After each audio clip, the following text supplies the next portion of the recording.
Assalamualaikum warahmatullahi wabarakatuh. Sahabat semua, semoga kita selalu dalam lindungan Allah Subhanahu wa Ta'ala, diberikan kesehatan, rezeki yang luas, dan keluarga yang sakinah mawaddah warahmah.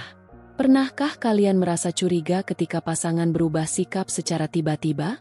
Inilah yang dialami seorang suami ketika mendapati istrinya mendadak rajin berdandan.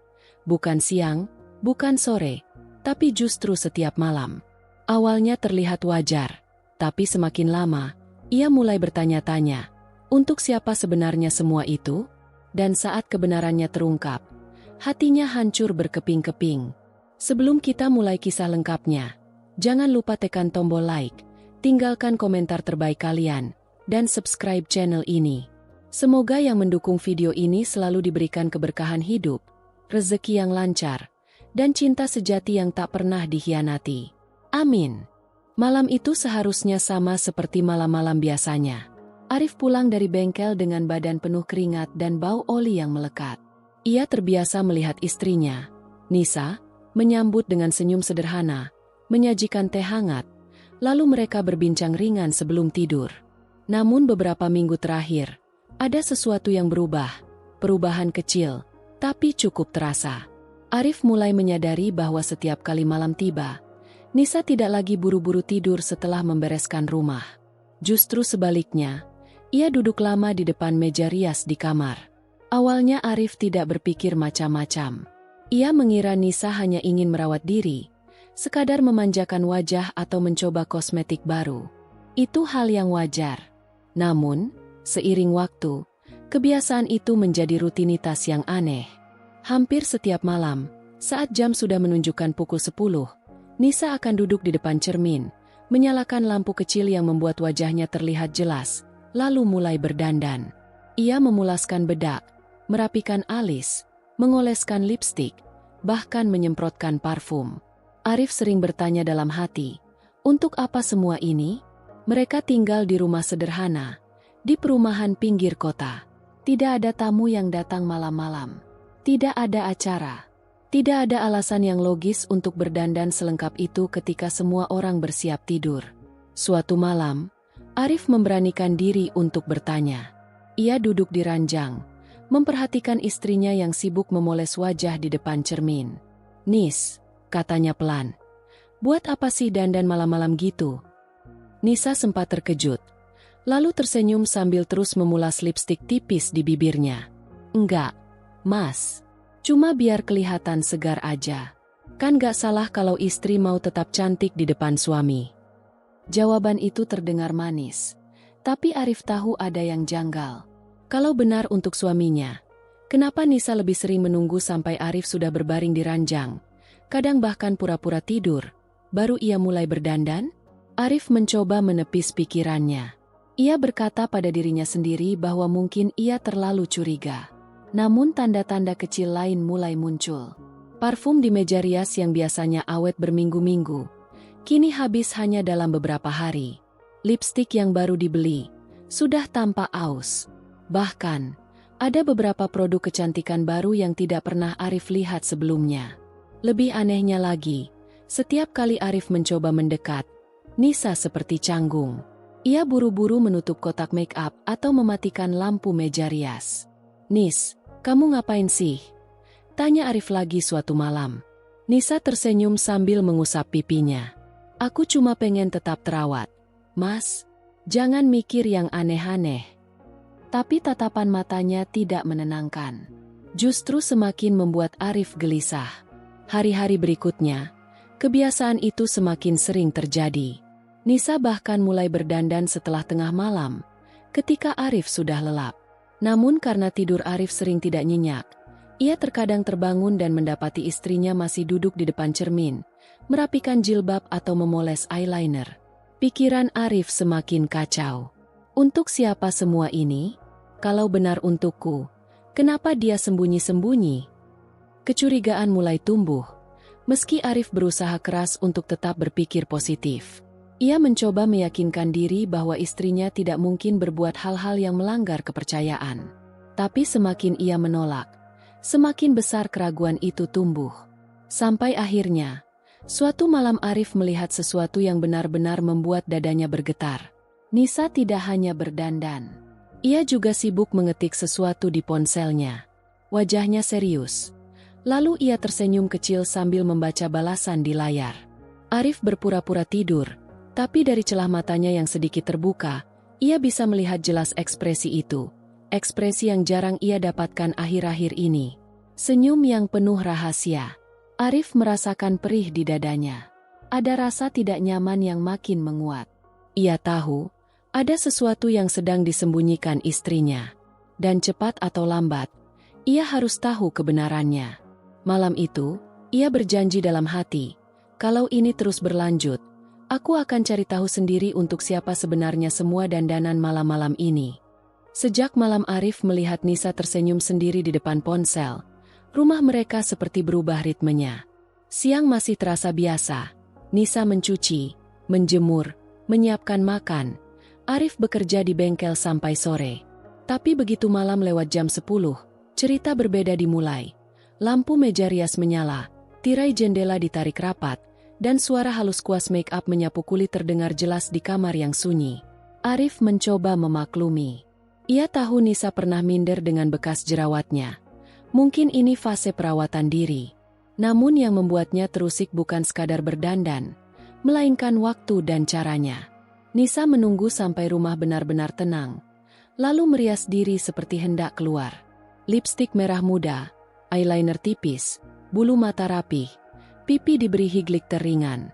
Setelah selesai, ia menatap cermin lama-lama, mengambil ponsel, memotret dari beberapa sudut, menghapus, lalu memotret lagi sampai puas. Suatu malam, Arif bangun karena haus.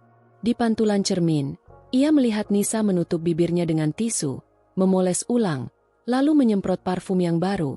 Aromanya lebih tajam dan tahan lama dibanding yang biasa dipakai. Arif berdiri di ambang pintu, tidak ingin mengagetkan. Masih belum tidur? Tanyanya pelan. Nisa menoleh cepat, kemudian tersenyum. Sebentar lagi. Maaf ya, kebangun? Enggak, jawab Arif. Ia mengambil air minum, kembali ke kasur, berpura-pura tertidur. Dari balik kelopak mata, ia melihat Nisa membuka kamera ponsel dan video call sebentar. Tidak lama, mungkin hanya puluhan detik. Lalu ia memutuskan sambungan, menghapus riwayat panggilan, mematikan lampu meja rias, dan perlahan menyusul berbaring. Pagi harinya, Arif ingin bertanya, tetapi menahan diri. Menuduh tanpa bukti hanya akan melahirkan pertengkaran yang tidak perlu. Ia memilih mengamati hal-hal kecil. Dan hal kecil itu segera muncul. Di meja rias ada lipstik berbeda warna, foundation baru, dan sebuah tas kecil berisi travel size parfum. Semuanya merek yang selama ini tidak pernah Nisa beli. Ketika ditanya, Nisa menjawab ringan. Dapat bundling promo, Mas. Jawabannya terdengar enteng. Tapi Arif tahu harga satu produk itu saja bisa memotong setengah belanja mingguan mereka. Malam berikutnya, pola berulang. Setelah Isya, Nisa membereskan piring, mengepel sebentar, lalu menutup pintu kamar.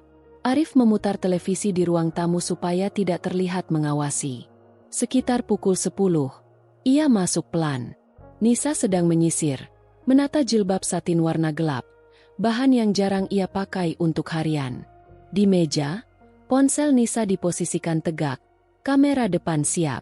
Ia menekan tombol perekaman, tersenyum tipis, menundukkan wajah, lalu mengangkatnya dengan gerak yang sudah hafal.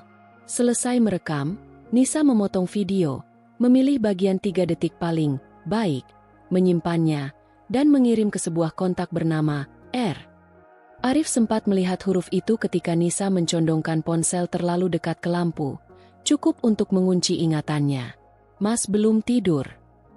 Nisa menoleh. Sebentar lagi. Arif menjawab datar.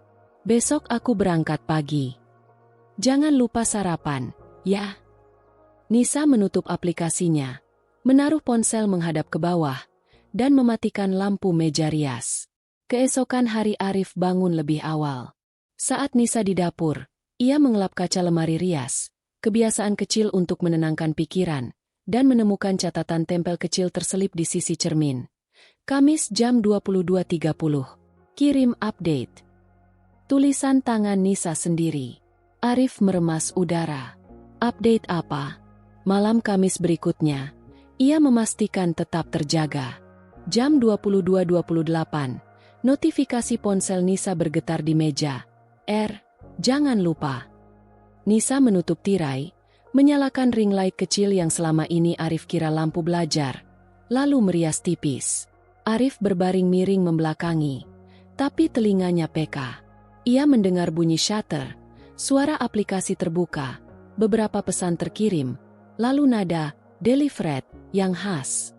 Selesai, ringkas, efisien, berulang. Arif menimbang langkah berikutnya. Ia tidak ingin menerobos privasi, tetapi juga tidak ingin dibutakan sopan santun ketika sesuatu jelas-jelas tidak wajar. Ia memilih meminta Nisa bercerita, tanpa menuduh. Nis, katanya setelah makan malam, aku suka kamu merawat diri.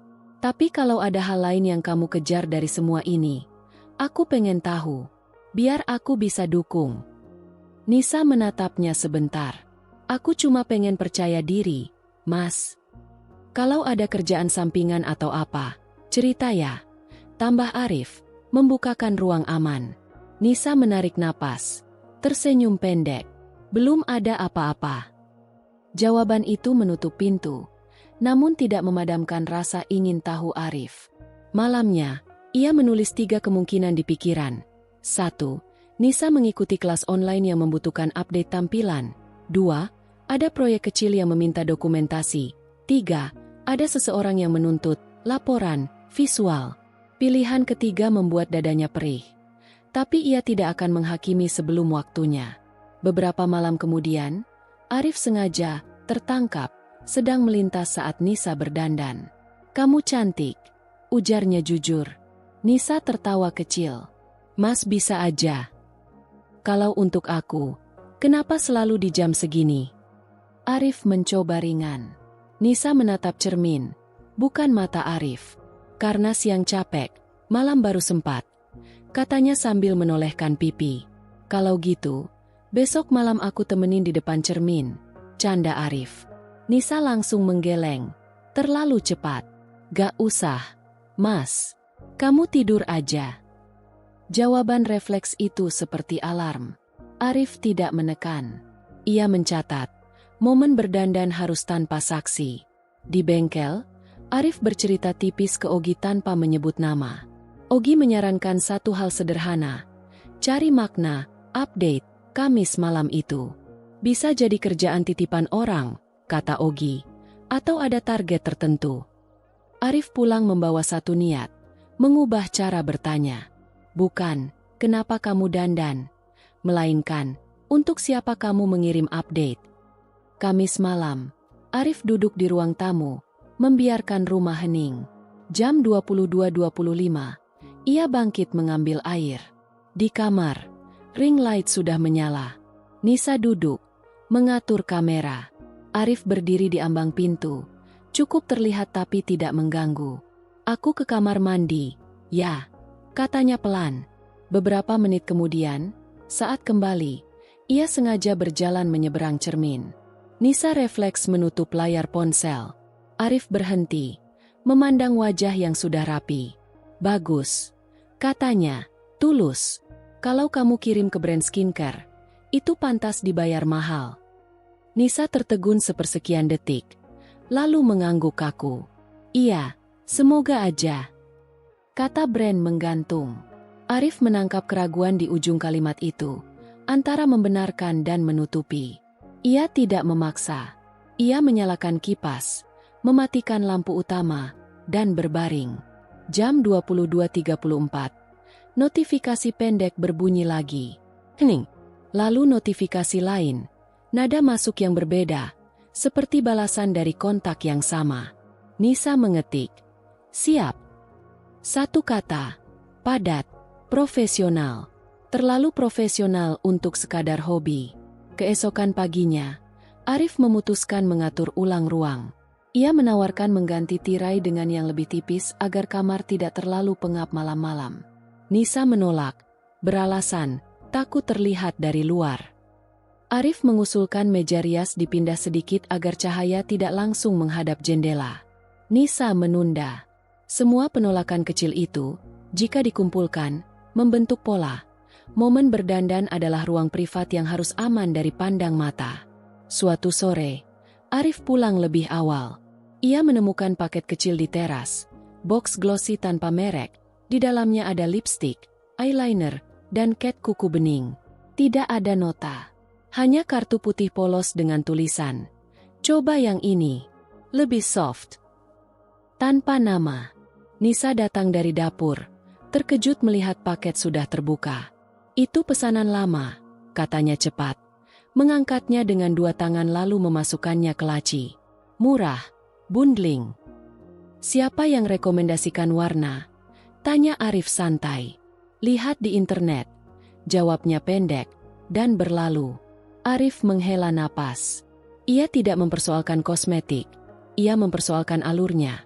Paket tanpa nota, kartu tanpa pengirim, saran warna yang terasa personal. Malam itu, Arif menulis beberapa kalimat di memo ponsel, kalimat yang ingin ia ucapkan tanpa memicu pertengkaran. "Aku tidak melarang kamu merias diri. Aku ingin tahu untuk siapa kamu mengirimkan update. Kalau ini pekerjaan, aku ingin bantu atur agar kamu aman dan dibayar. Kalau ini tekanan dari seseorang, kita bicarakan sekarang." Ia memilih waktu paling tenang, selepas Isya, sebelum Nisa menyalakan lampu rias. "Nis," katanya, "aku mau kamu aman. Kalau ada orang yang minta kamu kirim foto atau video tiap malam, aku perlu tahu. Biar kalau ada apa-apa, aku yang maju duluan." Nisa menatapnya lama. Matanya berkaca-kaca. Lalu ia mengalihkan pandang ke rak buku. "Mas, aku masih nyari bentuk. Jangan dulu ditanya." "Ya." "Boleh," Arif menahan. "Tapi pas Kamis nanti, aku duduk di sini. Gak dekat, cuma di kasur. Biar aku tahu kamu baik-baik saja."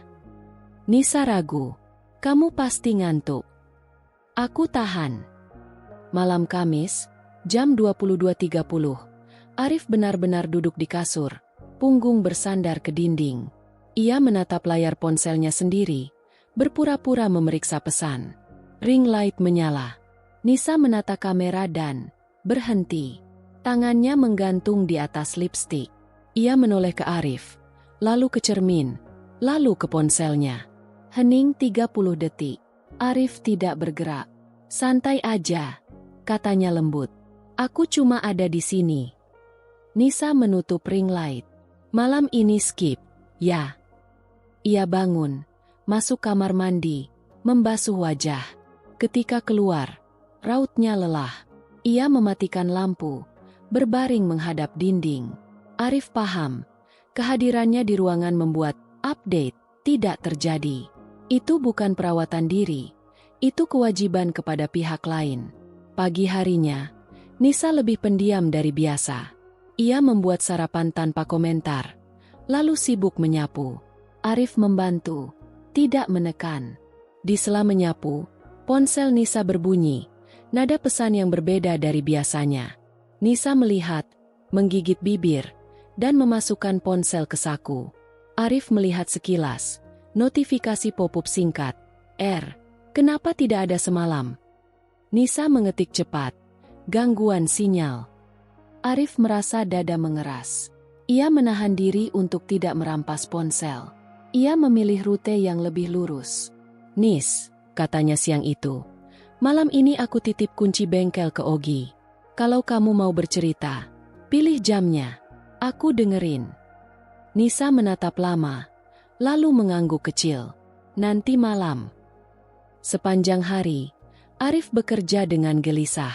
Kepala seperti mesin yang terlalu panas. Ia membayangkan segala skenario. Nisa terlibat proyek jualan daring yang menuntut live malam. Nisa menjadi model katalog lokal yang butuh approval harian. Atau Nisa dituntut mengirim laporan oleh seseorang bernama R. Apapun itu, malam ini ia ingin mendengarnya dari mulut Nisa sendiri. Maghrib lewat. Rumah tenang. Nisa menyiapkan teh. Duduk di karpet ruang tengah. Tidak ada ring light. Hanya lampu utama yang hangat. Arif duduk berhadapan. Aku mulai dari satu kalimat. Katanya, aku sayang kamu. Makanya aku minta kejujuran. Setelah itu, baru kita pikirkan jalan keluarnya. Nisa mengangguk. Ia menautkan jari-jarinya, menarik napas panjang. Kalau aku bilang semua ini bermula dari niat baik, Mas percaya? Kalau datang darimu, aku coba percaya. Tapi kita tetap hitung risikonya. Nisa memejam mata sebentar. Aku akan cerita, tapi pelan-pelan, ujarnya lirih. Malam-malam di depan cermin itu bukan buat jalan sama siapapun. Itu buat mengirim bukti ke seseorang. Dan orang itu, bukan orang asing. Arif merasakan tengkuknya menegang, tetapi ia tetap tenang. Siapa?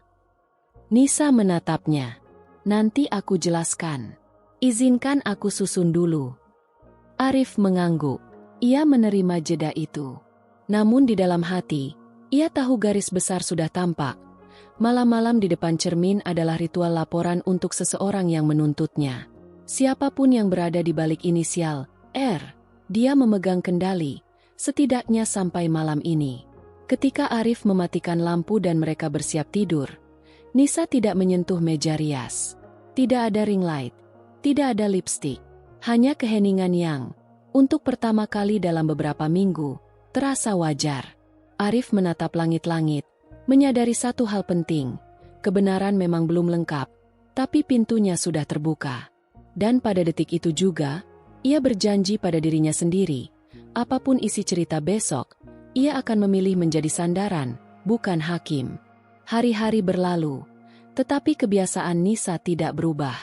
Malam-malam tetap menjadi waktu sibuknya di depan cermin. Arif semakin sering terjaga hanya untuk memperhatikan, meski ia berpura-pura tidur. Setiap kali ia ingin bertanya lebih jauh, mulutnya seperti terkunci. Ada rasa takut. Takut kalau pertanyaannya justru membuka jawaban yang tidak siap ia dengar. Namun pada suatu malam, Arif tak tahan lagi. Ia bangun dari ranjang, mendekati meja rias, dan berdiri di belakang Nisa. Nis, suaranya pelan tapi tegas. Aku cuma pengen tahu, semua ini untuk apa? Untuk siapa? Nisa tersentak. Tangannya berhenti di atas lipstik. Ia menoleh sebentar, lalu cepat-cepat memalingkan wajah. Mas, aku cuma pengen kelihatan cantik. Itu aja. Tapi kenapa selalu malam? Kenapa sembunyi-sembunyi? Arif menahan napas. Matanya menatap bayangan mereka di cermin. Nisa menunduk. Mas, jangan banyak tanya dulu. Aku janji semua baik-baik saja. Jawaban itu terdengar seperti tembok tinggi yang tak bisa ditembus. Arif ingin membongkarnya, tapi ia sadar kalau dipaksa, hanya akan membuat Nisa semakin menutup diri. Keesokan harinya, Arif mencoba berbicara lebih lembut. Saat sarapan, ia berkata, Nis, kalau ada apa-apa, cerita sama aku. Jangan tanggung sendiri. Aku suamimu, aku bisa dengerin. Nisa tersenyum singkat, tapi matanya tidak ikut tersenyum.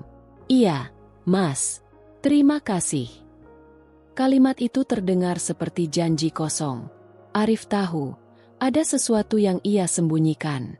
Beberapa hari kemudian, kesempatan datang tanpa disengaja. Saat Arif pulang lebih awal, ia menemukan ponsel Nisa di meja dengan layar masih menyala. Ada notifikasi masuk, pesan dari kontak bernama R. Hanya satu huruf, singkat, tapi cukup membuat darah Arif berdesir. Pesannya berbunyi, jangan lupa malam ini. Arif menatap layar itu lama. Jantungnya berdetak keras. Ia ingin membuka lebih jauh, tapi Nisa muncul dari dapur dengan wajah terkejut melihat suaminya menatap ponselnya. Dengan cepat, ia meraih ponsel itu, tersenyum canggung, dan berkata, itu cuma teman lama. Mas, jangan mikir aneh-aneh ya. Arif tidak menjawab. Ia hanya mengangguk pelan. Tapi di dalam hatinya, pertanyaan semakin menumpuk. Malam itu, Arif tidak bisa tidur. Ia menatap langit-langit kamar sambil bertanya-tanya. Siapa, R? Untuk siapa sebenarnya semua dandanan malam-malam ini? Dan kenapa Nisa tak pernah berani berkata jujur? Pertanyaan-pertanyaan itu berputar tanpa jawaban, membuat malam terasa panjang dan gelap. Arif tahu, cepat atau lambat, ia harus menemukan kebenaran, meski ia takut kebenaran itu akan menghancurkan hatinya sendiri. Malam itu, ketika Nisa sudah tertidur lelap, Arif duduk lama di sisi ranjang. Hatinya penuh dengan tanda tanya. Ia menoleh ke meja rias yang masih berantakan. Lampu kecil di pojok meja masih menyala, meninggalkan cahaya redup yang membuat suasana kamar terasa sepi sekaligus menegangkan. Dengan langkah hati-hati, Arif mendekat.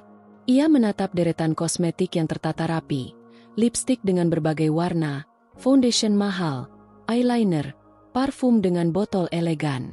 Semua barang itu tampak baru. Arif mengernyit. Ia tahu betul, penghasilan mereka terbatas. Tidak mungkin semua produk mewah ini dibeli dari uang belanja rumah tangga. Arif membuka laci meja rias perlahan. Di dalamnya, ia menemukan kotak kecil berisi beberapa sampel kosmetik impor, sebagian masih tersegel. Di bawah tumpukan itu, ada sebuah kartu kecil berwarna hitam dengan tulisan tangan. Gunakan ini. Lebih cocok untukmu. R. Arif tertegun. Huruf R lagi. Sama dengan kontak di ponsel Nisa. Dadanya terasa sesak. Tangannya gemetar ketika membaca kartu itu sekali lagi. Siapa R? Paginya, Arif mencoba bersikap biasa. Ia makan sarapan sambil mengamati istrinya yang menyiapkan teh. Nis, katanya pelan. Kosmetik kamu banyak ya sekarang. Dari mana aja dapetnya? Nisa menoleh sekilas, lalu cepat-cepat tersenyum. Oh, itu cuma bonus, Mas. Aku kan sering ikut promo online. Kadang dapat sampel gratis. Arif mengangguk. Meski dalam hati ia tahu jawaban itu jauh dari kenyataan. Sampel gratis tidak mungkin datang dengan kartu pribadi bertulisan tangan. Hari-hari berikutnya, Arif semakin memperhatikan detail. Setiap kali Nisa selesai berdandan, aroma parfum baru menyebar di kamar. Lipstik dengan warna berbeda-beda muncul hampir setiap minggu. Dan anehnya, Nisa selalu tampak gugup setiap Arif menatap meja rias terlalu lama. Sampai suatu malam, Arif memutuskan untuk pura-pura tidur lebih cepat. Ia membiarkan lampu kecil menyala. Lewat tengah malam, ia mendengar suara laci meja rias dibuka. Dengan mata sedikit terbuka, ia melihat Nisa mengambil salah satu kotak kosmetik, lalu membaca sebuah kertas kecil di dalamnya. Senyumnya tipis, tapi matanya tampak berat, seperti menahan sesuatu. Arif tidak lagi bisa mengelak. Ada rahasia besar yang disembunyikan istrinya, dan semua berawal dari meja rias itu. Malam itu, sebelum kembali memejamkan mata, Arif berjanji dalam hati, ia tidak akan lagi hanya diam dan menunggu. Ia harus mencari tahu siapa R sebenarnya. Dan kenapa Nisa terus-menerus menerima barang-barang itu?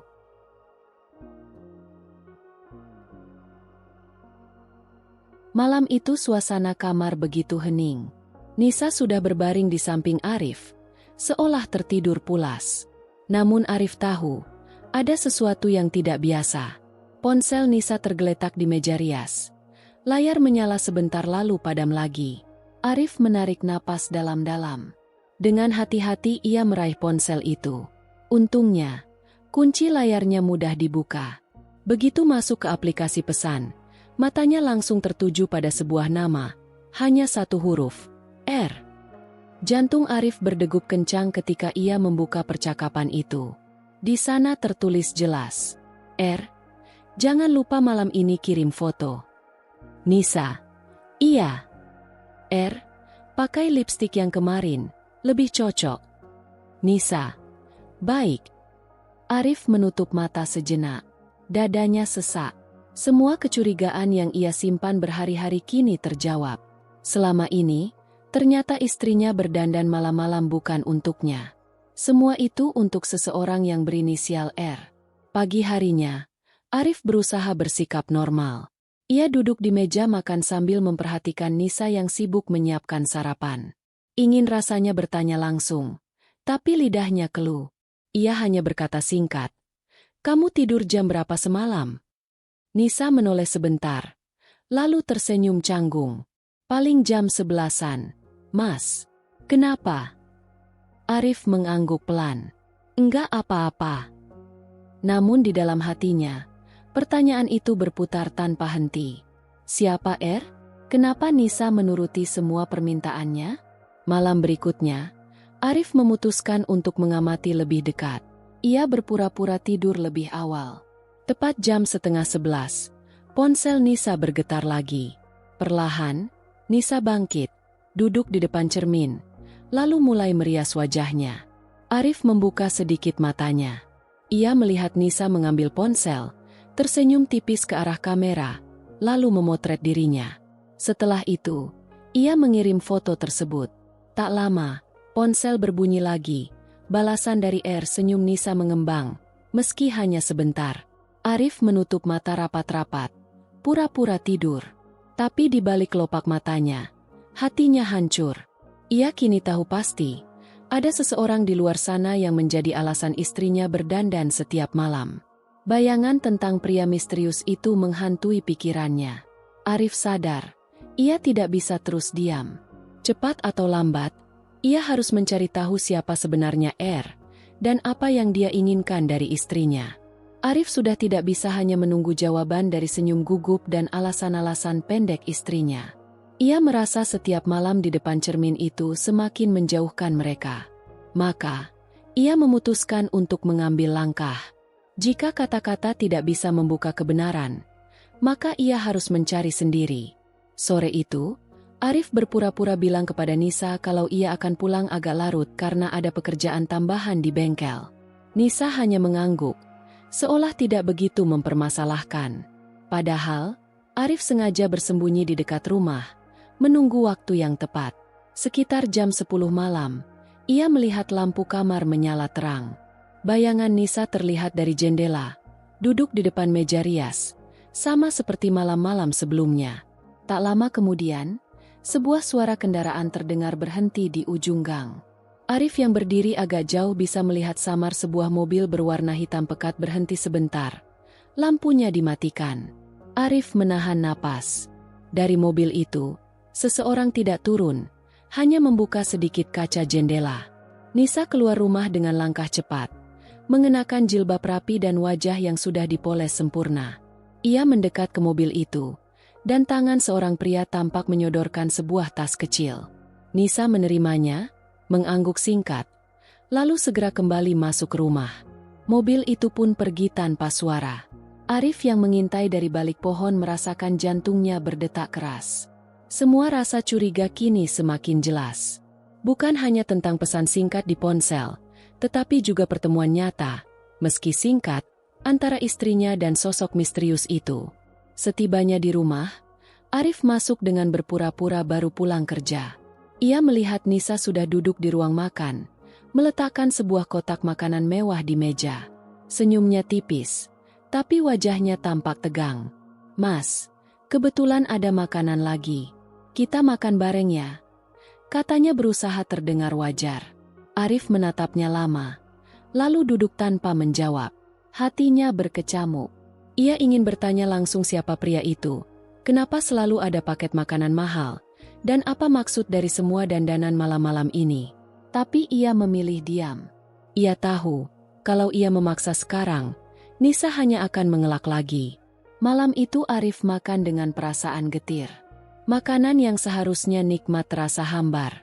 Tatapan matanya terus tertuju pada Nisa yang berusaha tersenyum seolah semua baik-baik saja. Namun senyum itu tidak bisa menyembunyikan kegugupan. Setelah makan, Nisa bergegas membereskan meja. Arif masih duduk, memperhatikan setiap gerak-geriknya. Dalam hati ia berkata, kalau aku tidak bergerak lebih jauh, aku tidak akan pernah tahu siapa sebenarnya pria itu. Malam itu, setelah Nisa tertidur, Arif keluar rumah sendirian. Ia berdiri di depan gang, memandang jalan tempat mobil hitam itu tadi berhenti. Bayangan sosok pria di balik kaca mobil itu terus terbayang di kepalanya. Arif berjanji, besok atau lusa, ia akan mengikuti mobil itu sampai tahu siapa pemiliknya. Baginya, kebenaran tidak bisa lagi ditunda. Arif sudah tidak bisa hanya menunggu jawaban dari senyum gugup dan alasan-alasan pendek istrinya. Ia merasa setiap malam di depan cermin itu semakin menjauhkan mereka. Maka, ia memutuskan untuk mengambil langkah. Jika kata-kata tidak bisa membuka kebenaran, maka ia harus mencari sendiri. Sore itu, Arif berpura-pura bilang kepada Nisa kalau ia akan pulang agak larut karena ada pekerjaan tambahan di bengkel. Nisa hanya mengangguk, seolah tidak begitu mempermasalahkan.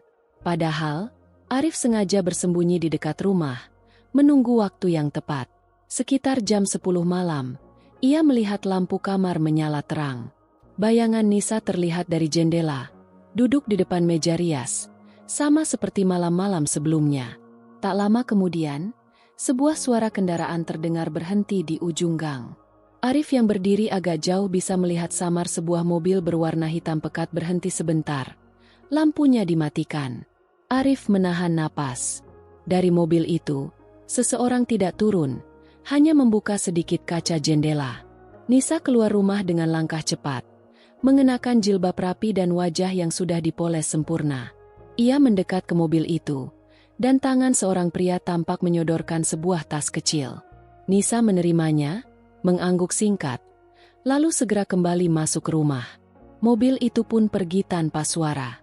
Arif yang mengintai dari balik pohon merasakan jantungnya berdetak keras. Semua rasa curiga kini semakin jelas.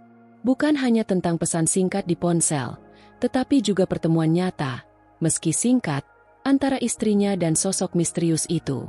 Setibanya di rumah, Arif masuk dengan berpura-pura baru pulang kerja. Ia melihat Nisa sudah duduk di ruang makan, meletakkan sebuah kotak makanan mewah di meja. Senyumnya tipis, tapi wajahnya tampak tegang. "Mas, kebetulan ada makanan lagi. Kita makan bareng ya," katanya berusaha terdengar wajar. Arif menatapnya lama, lalu duduk tanpa menjawab. Hatinya berkecamuk. Ia ingin bertanya langsung siapa pria itu, kenapa selalu ada paket makanan mahal, dan apa maksud dari semua dandanan malam-malam ini. Tapi ia memilih diam. Ia tahu, kalau ia memaksa sekarang, Nisa hanya akan mengelak lagi. Malam itu Arif makan dengan perasaan getir. Makanan yang seharusnya nikmat terasa hambar. Tatapan matanya terus tertuju pada Nisa yang berusaha tersenyum seolah semua baik-baik saja. Namun senyum itu tidak bisa menyembunyikan kegugupan. Setelah makan, Nisa bergegas membereskan meja. Arif masih duduk, memperhatikan setiap gerak-geriknya. Dalam hati ia berkata, "Kalau aku tidak bergerak lebih jauh, aku tidak akan pernah tahu siapa sebenarnya pria itu." Malam itu, setelah Nisa tertidur, Arif keluar rumah sendirian. Ia berdiri di depan gang, memandang jalan tempat mobil hitam itu tadi berhenti. Bayangan sosok pria di balik kaca mobil itu terus terbayang di kepalanya. Arif berjanji, besok atau lusa, ia akan mengikuti mobil itu sampai tahu siapa pemiliknya. Baginya, kebenaran tidak bisa lagi ditunda. Malam berikutnya, Arif benar-benar menyiapkan diri. Ia tidak ingin lagi hanya menjadi penonton di balik tirai. Ia ingin tahu siapa sosok yang selama ini hadir dalam setiap pesan, setiap kosmetik, dan setiap kotak makanan mewah. Seperti biasa, sekitar jam 10 lewat, lampu kamar rumah menyala terang. Dari celah pintu, Arif bisa melihat Nisa sedang duduk di depan meja rias, menata wajahnya. Hatinya perih, tapi ia menahan diri. Ia menunggu momen berikutnya.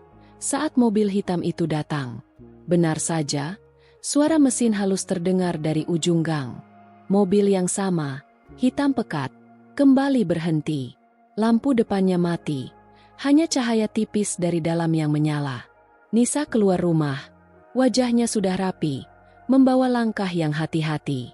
Dari balik jendela mobil, kaca perlahan diturunkan.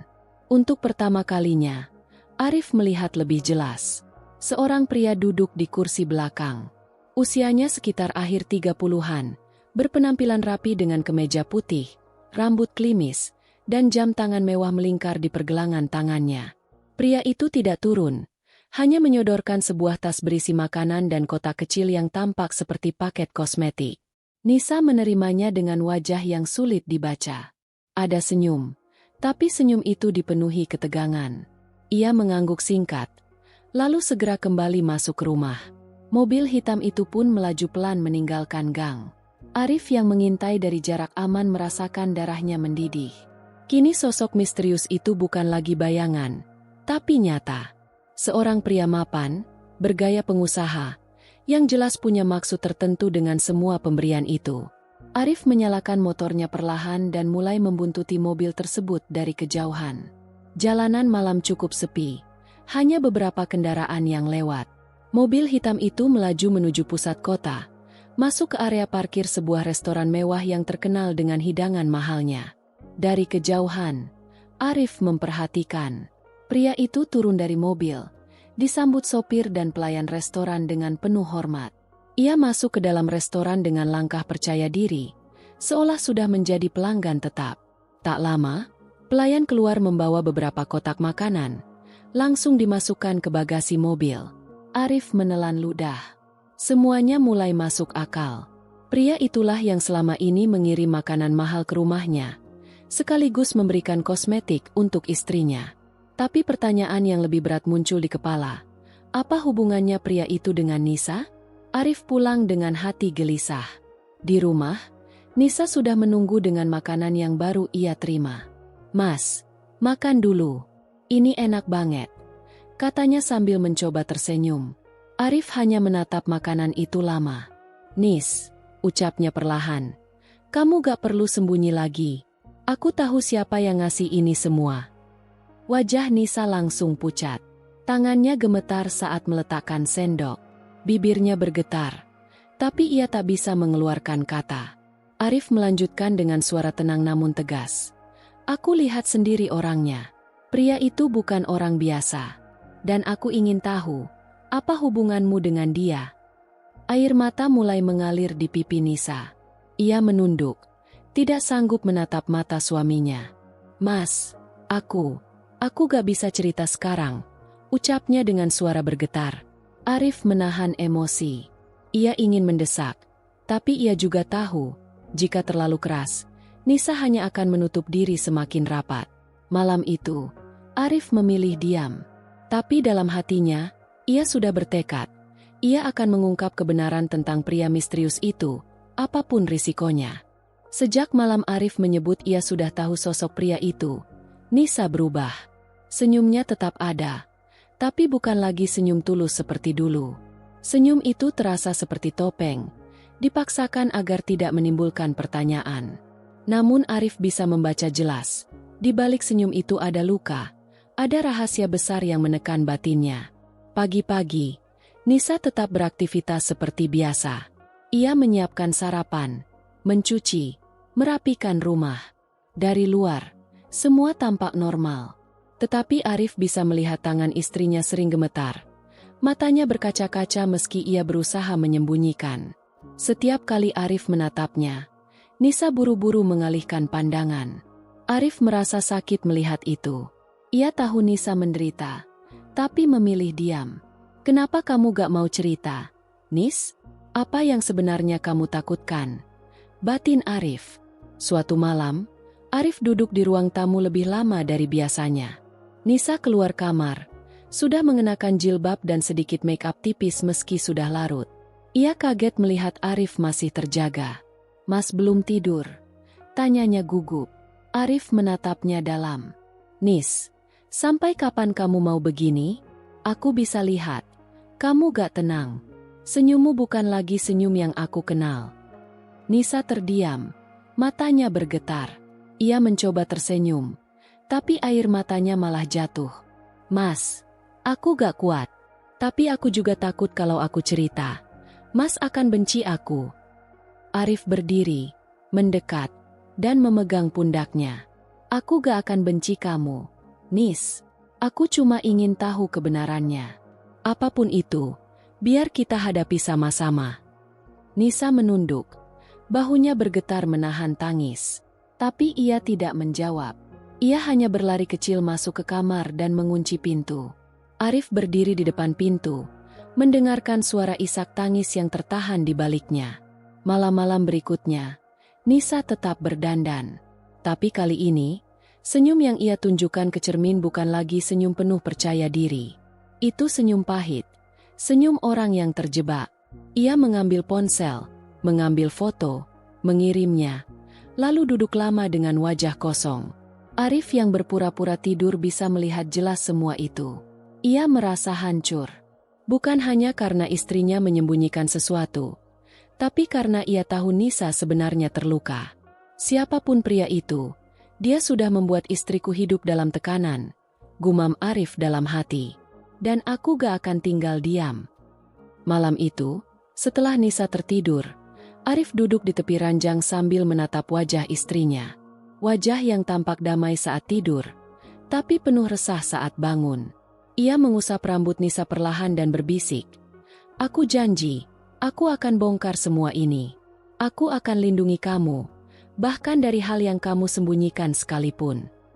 Arif tahu, semakin lama ia menunggu, luka di balik senyum Nisa akan semakin dalam. Dan ia tidak mau kehilangan istrinya hanya karena ia terlambat bertindak. Hari itu hujan turun deras sejak sore. Arif pulang lebih awal dari bengkel karena pelanggan sepi. Saat masuk rumah, ia mendapati Nisa duduk sendirian di ruang tamu. Matanya sembab, wajahnya pucat. Di atas meja ada sebuah kotak makanan mewah yang masih tertutup rapat, tidak disentuh sedikit pun. Arif duduk di depannya, menatap lekat. "Nis," katanya lembut, "aku tahu kamu nyimpen sesuatu. Aku sudah lihat semuanya. Aku sudah rasakan semua tanda-tandanya. Jangan bikin aku terus nebak-nebak. Katakan aja sekarang." Nisa menggigit bibirnya, lalu menunduk. Air matanya mulai jatuh tanpa bisa ditahan. "Mas, aku takut." "Takut sama siapa?" Arif mencoba menenangkan, meski dadanya ikut sesak. "Takut sama dia," jawab Nisa pelan. "Sama Raka." Arif terperanjat. Nama itu baru pertama kali keluar dari mulut Nisa. "Raka? Siapa dia?" Nisa mengusap air matanya. "Dia orang yang selama ini kirim makanan, kirim kosmetik, semua itu. Aku kenal dia dulu, waktu masih kerja di toko. Awalnya dia cuma pelanggan. Ramah, sering ngobrol, tapi lama-lama, setelah tahu aku menikah, dia tetap cari cara untuk mendekat. Katanya hanya ingin bantu. Katanya aku pantas dapat lebih. Aku tolak, Mas. Sungguh aku tolak. Tapi dia terus memaksa." Arif mengepalkan tangannya, menahan amarah yang membara. "Lalu kenapa kamu terima semua kiriman ini?" Nisa menangis semakin keras. "Karena dia ancam aku, Mas. Dia bilang tahu rumah kita, tahu bengkelmu, bahkan tahu keluargaku di kampung. Kalau aku berani nolak, dia akan bikin gosip buruk, bikin masalah besar. Aku takut kalau sampai merusak nama baik Mas." Arif terdiam. Hatinya hancur mendengar itu. Jadi, selama ini Nisa bukan menerima dengan rela, melainkan karena terpaksa. Senyum di depan cermin, foto yang dikirim malam-malam, semua itu hanya topeng dari tekanan yang ia alami. Arif mendekat, menggenggam tangan istrinya. "Nis, kenapa kamu gak cerita dari awal? Kita bisa hadapi sama-sama." "Aku takut Mas marah, takut Mas benci aku," jawab Nisa sambil terisak. Arif menggeleng. "Aku marah, iya. Tapi bukan marah sama kamu. Aku marah sama dia. Orang itu sudah kelewatan. Dia ganggu rumah tangga kita. Dia bikin kamu hidup dalam ketakutan." Malam itu, untuk pertama kalinya, semua rahasia terbongkar. Nisa bercerita dari awal, bagaimana Raka mulai memberi perhatian kecil, lalu mengirim hadiah-hadiah, sampai akhirnya memaksa Nisa untuk selalu memberi laporan setiap malam. Semua yang Nisa lakukan hanyalah demi melindungi keluarganya dari ancaman pria itu. Arif mendengarkan dengan sabar. Meski hatinya sakit, ia merasa lega akhirnya mengetahui kebenaran. Tidak ada lagi misteri, tidak ada lagi bayangan yang menggantung. "Nis," kata Arif dengan suara bergetar, "kamu sudah terlalu lama menderita sendirian. Mulai sekarang, biar aku yang berdiri di depan. Aku gak akan biarkan dia terus ganggu kita." Nisa menatap suaminya dengan mata basah, lalu memeluknya erat. "Mas, jangan tinggalkan aku. Aku gak sanggup kalau harus hadapi ini sendirian lagi." Arif memeluk balik, menepuk bahu istrinya pelan. "Kita hadapi sama-sama.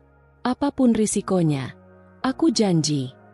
Malam itu, untuk pertama kalinya setelah sekian lama, Nisa tertidur tanpa harus duduk di depan cermin. Tidak ada foto, tidak ada pesan terkirim. Hanya keheningan yang menenangkan. Arif duduk terjaga, menatap wajah istrinya yang damai. Dalam hati ia bertekad, esok hari, ia akan menantang langsung pria bernama Raka itu. Karena kini, semua rahasia sudah terbongkar, dan yang tersisa hanyalah keberanian untuk menghadapi. Arif sudah tidak bisa lagi menahan amarahnya.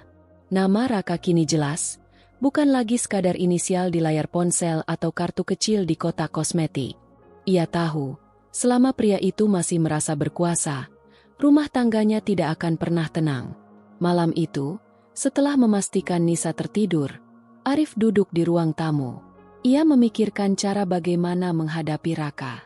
Pagi harinya, Arif bekerja seperti biasa di bengkel, tapi pikirannya terus penuh dengan bayangan sosok pria itu. Hingga sore, ia sengaja menunggu di dekat restoran mewah tempat ia pernah melihat mobil hitam Raka berhenti. Benar saja, menjelang malam, mobil itu datang. Raka turun dengan sikap angkuh, mengenakan kemeja rapi, disambut pelayan restoran dengan penuh hormat.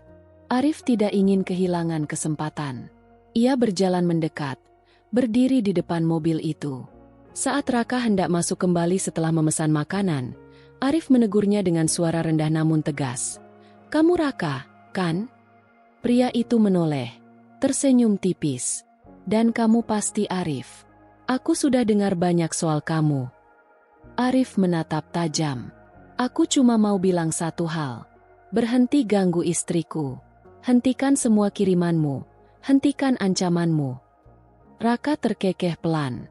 "Ganggu? Aku justru membantu. Kamu pikir istrimu bisa hidup tenang tanpa aku? Dia sendiri yang menerimanya."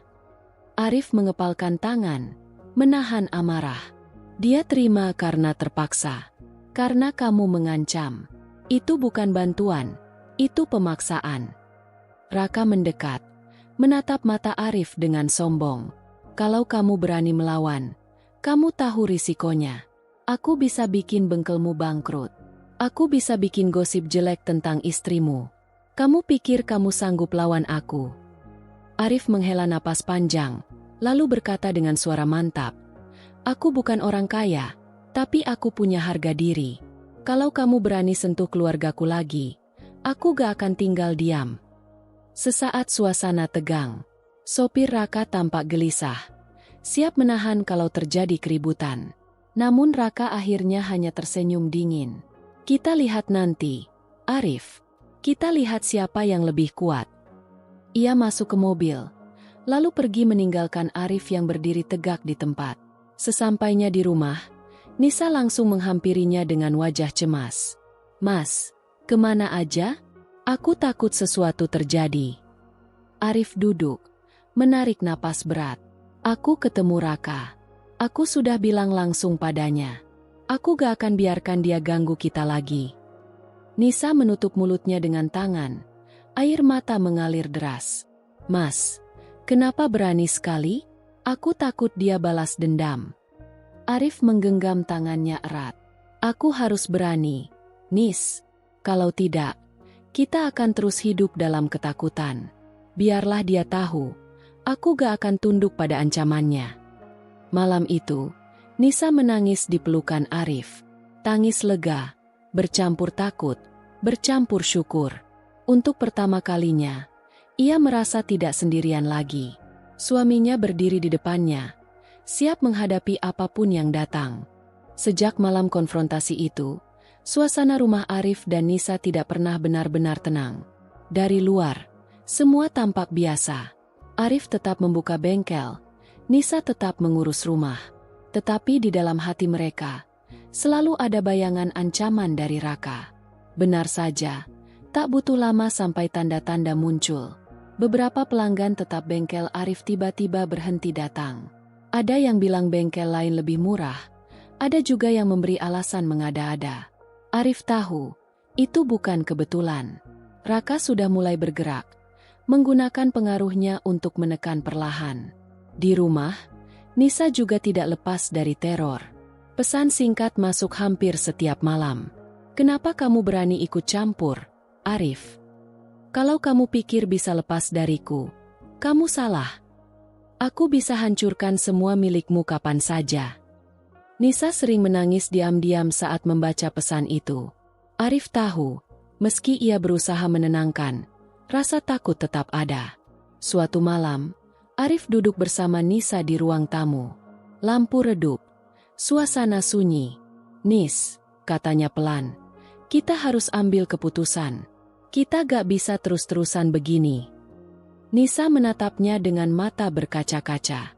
Mas, aku takut. Kalau kita lawan dia bisa balas. Kalau kita diam, kita terus terjebak. Aku benar-benar gak tahu harus pilih yang mana. Arif menggenggam tangan istrinya. Aku juga takut, Nis.